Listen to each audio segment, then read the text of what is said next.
What's going on, y'all? Today we got the most passive NBA star you've ever seen. Mouthful. Let's get right There's to it. an issue with the Minnesota Timberwolves. No, it's not the fact that they average over 15 turnovers a game, fourth worst in the NBA. It's not the fact that they're one of the worst teams in the league at defending the three-point line. It's not even the fact that they traded 4 first-round picks, which included notable rookie Walker Kessler. Plus, we want to play the Warriors. The Lakers want to play the Warriors. We'll get them up out of here. I'm telling you that right now. A couple of solid role players for Rudy Gobert, and their team got worse compared to the year before. The Nuggets, we scared. The problem is they need more from Karl Anthony Towns. This is a guy who was once in the conversation for being the top center in the NBA, credited for his hyper efficiency, his all-around offensive dominance we've seen many times throughout his career. Despite that, he's gotta be the most passive NBA star in the league, especially when the playoffs roll around. Whether it's barely taking any shots or committing lackadaisical fouls, it almost seems like he doesn't want to live in that moment. Even when he has a couple of good games where he's aggressive and eager to help his team win, you know he'll follow that up with another game where he completely vanishes. How's it going, folks? My name's Andy, and today, let's take a look at Karl Anthony Towns' roller coaster of a career so far, and what needs to change. Just get out there and hoop, man. Back in 2015, the Wolves drafted Karl Anthony Towns with the #1 pick of the draft. Almost immediately, it was clear that this organization will build their team around Wiggins and Cat. Within a single season, Cat had already surpassed Wiggins as the best player on the team, and he brought a level of finesse and creativity at a position that was struggling to survive in the current NBA landscape.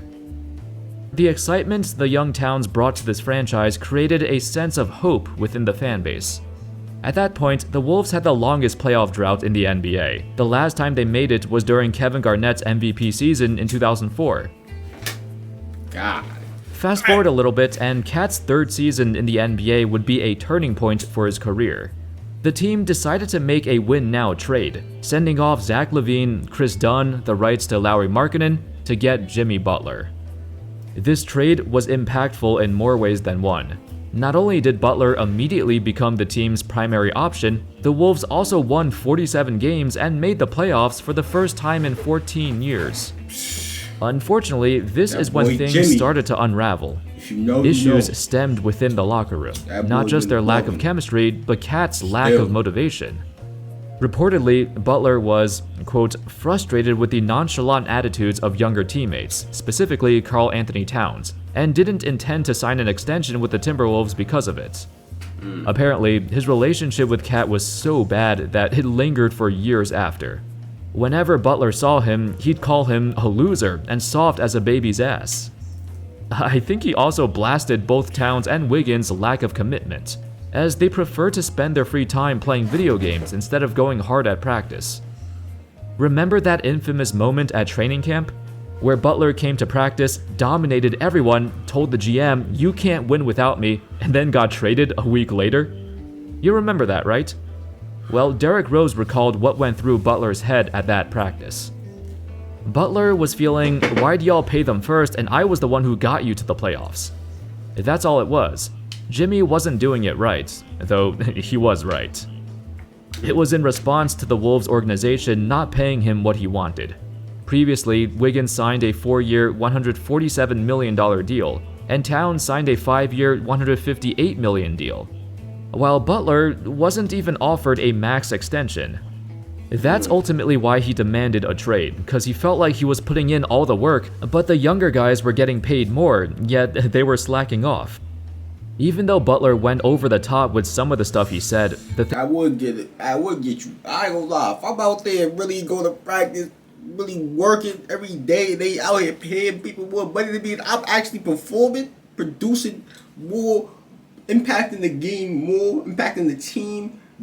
And, yo, bro.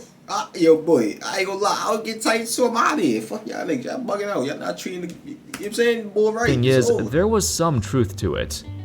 Towns, despite his gaudy numbers in the regular season, he never exuded that it factor.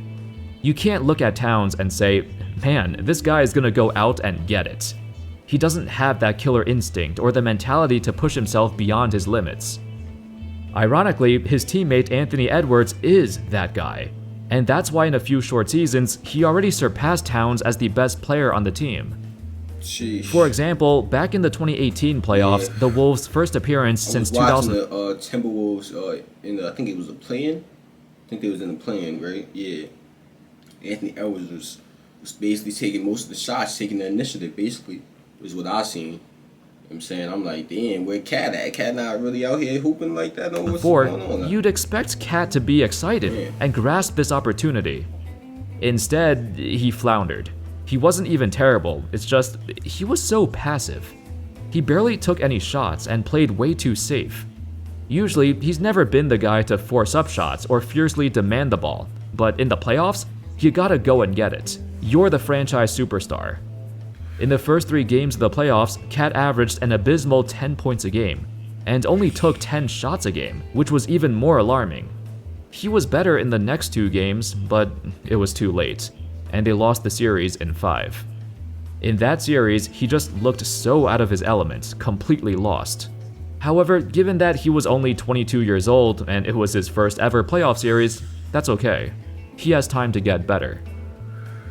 Over the years though, Towns went through some serious personal tragedy, losing 7 family members to COVID, including his mother. It was a traumatic experience, and he tried to pray for that boy. Oh my God. Oh my God. his best not to let it affect his play on the court. R.I.P. But things like this, it's bigger than basketball. When the COVID season was over, Cat breathed a sigh of relief. Quote, "For me, personally, I'm just excited to, in a selfish way, just hear the last horn go off, and finally take time to really try and heal the right way. I've put basketball front and center in my life, so I wouldn't have to deal with the demons on the back end, but it's going to be good to really get some help. I'm excited for that, personally. And also, when that last horn goes off, to truly take a step back and be proud of where I'm at." Thankfully, Towns was able to. That sounds like he's looking to retire. That's what it sounds like he's alluding to. Step back and be proud of where I'm at. Thankfully, Towns was able to get his life and his career back on track. He came back in the 2021-22 season with a vengeance, and became an all-star once again. 4 years later, the Wolves have returned back to the playoffs, and this time, they had a real shot at advancing to the second round. The Wolves had a chance to beat the higher seed Grizzlies in the series, but the most notable stat that stands out occurred in games 2 and 3. Cat took just 7 shots in game 2 and 4 shots in game 3. It just should not happen. So if you go back and watch that series, he was getting blitzed and doubled pretty quickly whenever he caught the ball, but sometimes he wasn't even looking at the basket or trying to score. I don't think Cat is completely at fault here, as the Wolves should try to run more plays to get him open, cause overall, he had a very efficient series, he just didn't shoot the ball enough. 13 shots a game for a player of his caliber, that's too little. It's also on Cat to be able to adjust and adapt in these situations. You can't have your star player shoot this few number of shots, but perhaps, like I mentioned earlier, he's always been more passive in the playoffs. And he prefers to not make a mistake as opposed to forcing up a bad shot.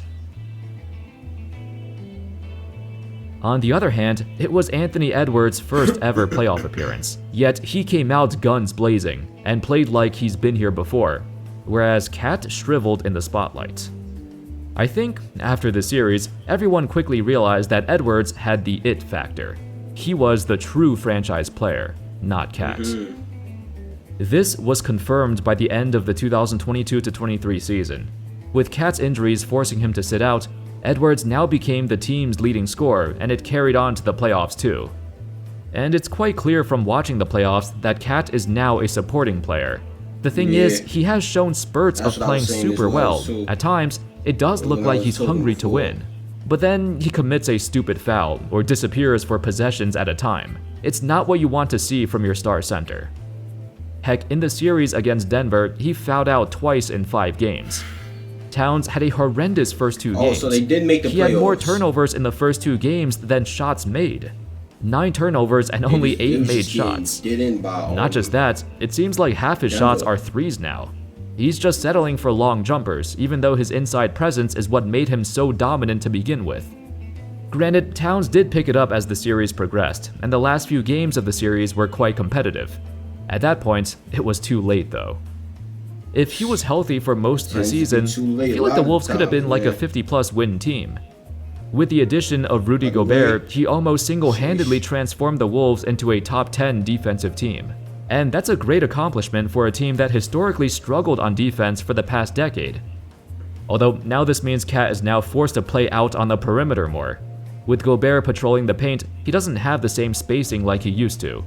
And he's catching the ball further from the basket, so it's an adjustment he needs to get used to. The jury's still out on if this front court duo could work together in the long term. Then again, there might not be a long term. Considering it's unlikely Gobert and Towns will improve any further, I really can't see these three leading the Wolves to a deep playoff run, let alone a championship. Then again, a lot of that is banking on the development of Edwards. If he can truly ascend into superstardom and maintain a consistent level of dominance, then this franchise will go as far as he'll take them. The 2023-24 season will be a critical turning point for this team. Anyway, that's all folks. Let me know. I ain't gonna lie, I got faith in Anthony Edwards. I think he's gonna be good, bro. I watched him through his high school career as well. College. He definitely got that it factor, man. He's not scared in the moment. He definitely, he rises to the occasion a lot more times than not, I would say. Yeah, man, if you guys enjoyed this reaction, make sure you click on the last one right over here. And I'm out of here, man. I'm out of here.